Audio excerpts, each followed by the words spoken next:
Nelson அவர்களோட டைரக்ஷனில் super star அவர்கள் நடித்த படம் தான் ஜெயிலர்.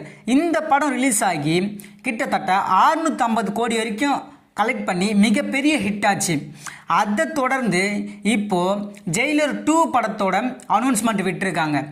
இந்த படம் தமிழ் சினிமாவின் முதல் 1000 கோடி படமாக இருக்கும் அப்படிங்கிறதுல எந்த ஒரு சந்தேகமும் கிடையாதுங்க.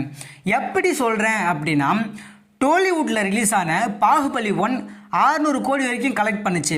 அந்த படத்தோட ஹைப் தான் பாகுபலி 2வை கிட்டத்தட்ட 1800 கோடி வரைக்கும் கலெக்ட் பண்ண வச்சுச்சு.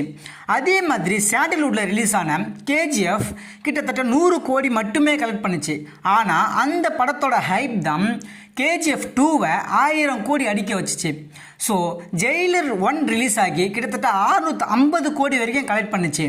இப்போது அந்த படத்து மேலே இருக்க ஹைப் ஜெயிலர் 2வை கண்டிப்பாக 1000 கோடி அடிக்க வைக்கும்.